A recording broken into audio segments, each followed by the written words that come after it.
저자 오시로 다이는 치과용 의료기기 판매 및 제조 회사를 비롯해 5개의 회사를 경영하는 30대 사업가로 평범한 회사원 시절부터 창업을 염두에 두고 거물 화교 사장을 찾아가 2년간 매달린 끝에 제자로 들어갔다.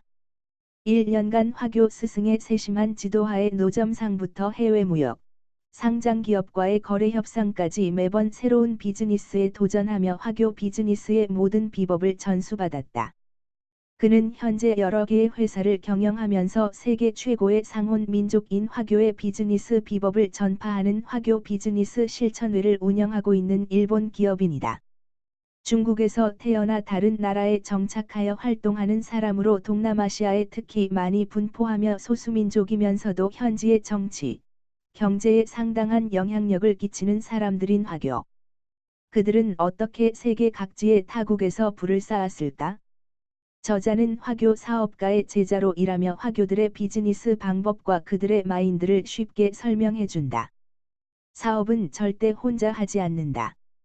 화교는 기본적으로 3개의 역할로 구성된 팀을 조직한 후 일을 추진한다.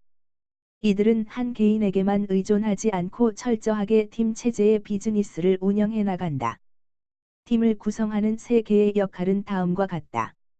1. 기획하는 사람, 사업계획.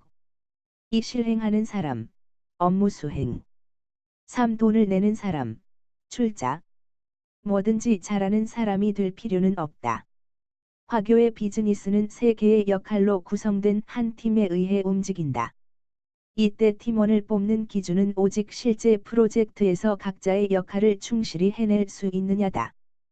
각자 잘할 수 있는 역할을 맡아 팀을 이루어야 강해질 수 있다. 이러한 방식으로 비즈니스의 속도를 최대한으로 끌어올려야 한다. 기회를 포착하면 생각하지 마라. 비즈니스에 능한 화교가 돈이 된다고 단정한 사업이라면 실제로 이득을 얻을 가능성이 매우 높다. 그러니 망설임 없이 손을 들어도 잃어버릴 것이 거의 없고, 비록 이익이 낮거나 적자를 냈다 하더라도 치명상을 입지는 않는다. 이런저런 생각으로 망설이다간 다른 사람에게 기회를 빼앗김으로 빠른 선택은 화교들의 특징이다. 화교의 비즈니스에 실패란 없다. 성공하지 못했다 해도 잃는 것은 돈뿐이다. 용기를 잃지 않으면 실패한 것이 아니다. 화교는 금전적인 손실이 곧 실패라고는 생각하지 않는다. 그 배경에는 실수를 실패로 여기지 않는 문화가 있다. 화교는 비즈니스를 할 때 치명상만은 입지 않아야 한다는 것을 철칙으로 삼는다. 치명상을 입지 않기 위해서는 미리미리 작은 실패 경험들을 쌓아야 한다. 그리고 실패해도 죽지 않고 다시 일어설 수 있다는 것을 몸과 마음으로 깨달아야 한다. 이 과정을 되풀이하는 사이에 비즈니스맨으로서 면역력이 높아지고 결정적 순간의 위험을 피할 수 있는 순발력과 판단력이 자연스럽게 길러진다.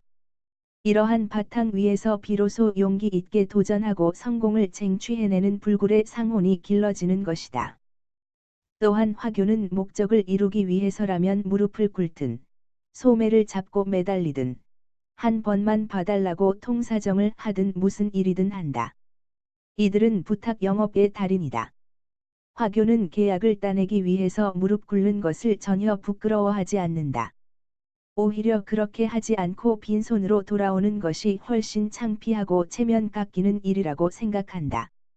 화교가 세계 어느 나라에 진출하든 손쉽게 성공과 부를 거머쥐는 비밀은 무엇일까? 화교는 이럴 때는 이렇게 해야 한다라는 고정관념이 없다. 오직 어떻게 하면 해낼 수 있을까? 라는 과제에만 집중한다. 그리고 전력을 다한다. 이들은 유연한 사고의 달인이다.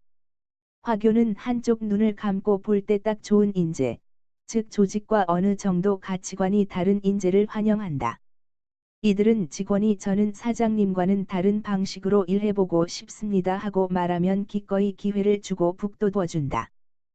또한 회사의 큰 방향은 정해두지만 구체적인 매뉴얼은 정해두지 않는다.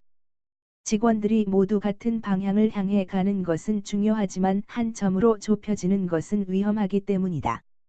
화교의 비즈니스는 식사 자리에서 시작된다. 화교가 비즈니스 상대를 식사에 초대하는 이유도 입을 잘 관찰하기 위해서다. 식사하는 동안 상대의 입을 관찰하면서 성격을 탐색하고 겉으로 드러나는 태도와 속마음의 차이를 파악한다. 화교의 사고방식은 철저하게 사람 중심이다.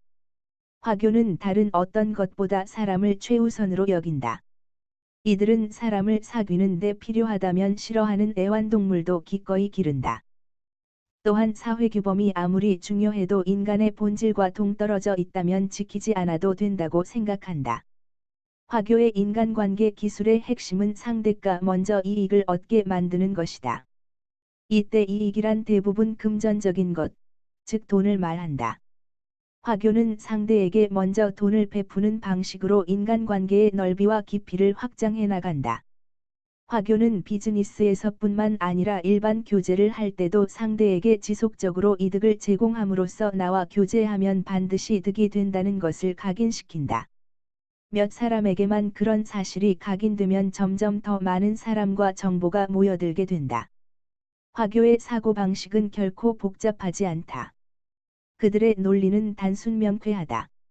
화교는 자신에게 이득이 된다면 단점도 기꺼이 감수하고 싫은 사람도 아무렇지 않게 대한다. 이들은 자신의 감정조차도 매우 효율적으로 사용한다. 상대에 대한 부정적인 감정 때문에 비즈니스 기회를 놓친다거나 쓸데없는 갈등을 만들어 에너지를 소모하는 일은 결코 하지 않는다. 지출에 대해서도 화교들은 일반 사람들과는 차이가 있다. 화교들이 경쟁하듯이 서로 한턱 내는 것은 일종의 축제술이다. 화교는 자신이 한턱 내느라 치른 비용이 사라지는 것이 아니라 상대의 지갑으로 이동한다고 생각한다. 즉, 상대의 지갑 속에 자신의 돈을 쌓아둔다는 것이다. 화교 사회는 보스를 중심으로 견고하게 형성된 직접적인 만남을 통해 소통하는 같은 무리의 네트워크다. 이들은 자신의 무리 안에서 돈을 돌린다. 즉, 유능한 동료에게 돈을 투자해 그가 성공하면 투자금에 상응하는 이익을 얻는다. 또한 발전 가능성이 보이는 젊은 사업가를 기원해 장기적인 수입원을 확보하기도 한다. 화교가 자신의 무리를 늘리려는 것은 더 큰 수익을 얻기 위해서다. 더 크게 돈을 돌릴수록 더 큰 수익이 돌아오기 때문이다. 그럼 자신의 무리를 늘리고 그들을 움직이게 만들기 위해 화교는 어떤 방법을 쓸까? 화교는 먼저 상대에게 호의를 베푼다. 대표적인 방법이 돈을 쓰는 것이다. 화교의 독특한 서로 한턱내기 문화도 무리를 늘리기 위한 것이다. 이렇게 화교들은 유연하고 목적지형적인 태도를 유지하며 자신들의 조직 구성원과 부를 나누고 새로운 사람을 그룹에 편입시키며 그들의 부를 늘려나간다. 세계 제1의 부자들을 만들어내는 화교로부터 다양한 비즈니스 마인드를 배울 수 있는 책이다.